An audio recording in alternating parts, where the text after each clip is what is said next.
बहू और बेटी सम्मान। पारिवारिक कहानी।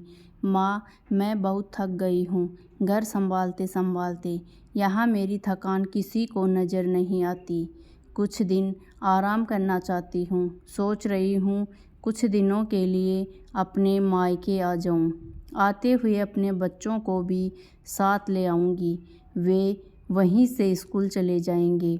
आखिर एक ही शहर में ससुराल और मायका होने का कुछ तो फ़ायदा मिले। निमी ने फ़ोन कर अपनी माँ से कहा। शीला जी ने दूसरी तरफ से कहा, हाँ बेटा, जब तेरी इच्छा हो आ जाना। आखिर ये तेरा भी तो घर है। ठीक है माँ, तो मैं कल ही आ जाऊँगी। निमी खुश होकर बोली। हाँ बेटा, कल आ जाना। मैं तुम्हारा इंतज़ार करूँगी। अभी मैं फ़ोन रखती हूँ, मुझे मंदिर भी जाना है। शीला जी ने फ़ोन रख दिया और सीधे किचन में गई। किचन में खाना बना रही बहू से बोली, अरे अनु, सुनो, कल तुम्हारी ननद आ रही है। आज बाज़ार जाकर फल सब्जी और मिठाइयाँ लेकर आना। बेचारी मेरी बेटी ससुराल में नौकरों की तरह काम करती है और उस पर कोई ध्यान ही नहीं देता। यहाँ आएगी, कुछ दिन रहेगी तो उसका मन और तबीयत अच्छे रहेंगे। सास के मुँह से ऐसी बातें सुनकर अनु का चेहरा उतर गया। वह मन ही मन सोचने लगी, काश आपको मेरी थकावट भी नज़र आती। मैं भी दिन रात झाड़ू पोछा बर्तन खाना बनाना मार्केट जाना और हर वह काम करती हूँ जिससे हमारे परिवार वालों को कोई दिक्कत ना हो। काश आप मुझ पर भी ध्यान दे पाती। आपकी बेटी तो जब मन में आता है तब यहाँ आ जाती है, लेकिन मैं साल में एक बार ही अपनी माँ के पास जाती हूँ, तब भी आपको प्रॉब्लम होती है। मैं भी इंसान हूँ, मेरा भी मन है। मुझे भी लगता है अपनी माँ के पास जाकर थोड़ा आराम करूँ, सुख दुख की दो चार बातें करूँ, अपना मन हल्का करूँ। भगवान, अब तुम ही कुछ करो ताकि मेरी सास की आंखें खुलें और उसे मेरी थकावट भी नज़र आई। शाम तक भगवान ने जैसे अनु की सुन ली और उसकी ननद का फ़ोन आया। ननद ने अपनी माँ से कहा कि उसकी सास ने उसे मायके आने से मना कर दिया है, इसलिए इस बार वो नहीं आ सकती। शीला जी बोली, ऐसे कैसे मना कर दिया? पहले तो कभी वह तुम्हें आने के लिए नहीं रोकती थी, इस बार भला क्या हो गया? लाओ मेरी बात कराओ, मैं समझती हूँ। निमी ने फ़ोन अपनी सास के पास दिया। शीला जी ने कहा, नमस्कार समधन जी, आपसे कुछ कहना था। समधन जी ने कहा, कहिए। दरअसल निमी कल त्योहार है, इसलिए अपने मायके आना चाहती है। अगर आप उसे भेज दें तो अच्छा रहेगा। निमी की सास ने कहा, देखिए समधन जी, आपकी बेटी मायके जा कर रहे, इस बात के लिए हमने उसे कभी नहीं रोका और इस बात से हमें कोई प्रॉब्लम भी नहीं है। कुछ दिनों पहले मैं अपने रिश्तेदार की शादी में गई थी। वहाँ आपकी बहू अनु की माताजी से मिलने का मौका मिला। उनसे गपशप करने के दौरान उनकी बातों से पता चला कि अनु को साल में एक ही बार अपने मायके जाने को मिलता है और वह भी बहुत कम समय के लिए।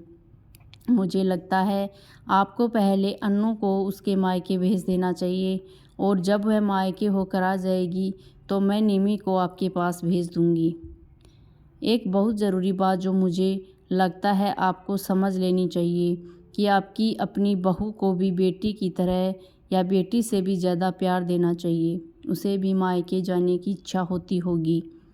हो सकता है निमी के वहाँ आने से उसकी आवभगत करने के लिए आप उसे उसके मायके नहीं भेजती होंगी या फिर वह आपसे कुछ कहने से अभी डरती हों। अगर आप उसको घर में ही कैद रखेंगी तो एक दिन ऐसा आएगा जब वह आपके खिलाफ़ बोलने लगेगी, फिर वह आपकी सुनेगी भी नहीं और जब चाहे तब अपने मायके जाएगी। ऐसी परिस्थिति आए, इससे अच्छा है कि आप ही कुछ बदलाव अमल में ले आएं जिससे आपका रिश्ता और रिश्ते की मिठास खराब ना हो। शीला को अपने समधन के हर एक शब्द में सच्चाई नजर आई। उन्हें महसूस हुआ कि उन्होंने अपनी बेटी के प्यार में अंधे होकर कभी भी अपनी बहू के मन का विचार नहीं किया। उन्होंने हमेशा ही अपनी बेटी को अपनी बहू से ऊपर रखा।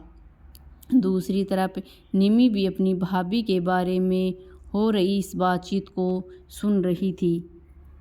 उसने भी रियलाइज़ किया कि वह कभी भी अपनी भाभी के साथ ठीक से बात नहीं करती और जब जब वह अपने मायके जाती है तो भाभी थोड़ी उदास रहती है। शीला जी ने अपनी बहू को बुलाया और उसे कहा कि अनु, कुछ दिनों के लिए निमी नहीं आने वाली है, इसलिए पहले तुम अपने मायके होकर आओ। यह सुनते ही अनु का चेहरा खिल गया, क्योंकि यह पहली बार था जब उसकी सास ने सामने से उसे अपने मायके जाने के लिए कहा था। अगले दिन अनु अपने मायके गई और इस बार 1-2 दिन नहीं, पूरे हफ्ते भर रह कर आई। अपने माँ बाप से, अपने रिश्तेदारों से मिलकर आई और जब वह लौट कर आई तो उसका चेहरा खिला हुआ था, उसकी आँखों में चमक थी। अनु के आने के बाद निमी भी अपने मायके आई और इस बार वो खुद सामने से अपनी भाभी से खुशी खुशी मिली और अच्छे से बात की। निमी ने अपनी माँ से बात करके उन्हें भी अच्छे से समझने में मदद की कि वह कहीं ना कहीं अनु के साथ गलत व्यवहार कर रहे हैं। दूसरी तरफ अनु अपने ससुराल वालों के बदले रवैया से बहुत दुखी थी, खुश थी। अब वह खुशी खुशी सबका ध्यान रखती और हर काम प्यार से करती। वह ध्यान रखती कि कोई भी ऐसी बात या काम ना कर जिससे घर में तनाव का माहौल पैदा हो। शीला जी अपनी बहू को खुद ही समय समय पर मायके भेज दिया करती। एक छोटे से बदलाव ने सास, बहू और भाभी ननद के बीच की कड़वाहट को दूर कर दिया और रिश्तों को और भी ज़्यादा मीठा और मजबूत कर दिया। तो दोस्तों, आपको हमारी ये कहानी कैसी लगी? अगर आपको हमारी कहानी अच्छी लगी तो वीडियो को लाइक शेयर ज़रूर करें तथा हमारे चैनल को सब्सक्राइब करें। धन्यवाद।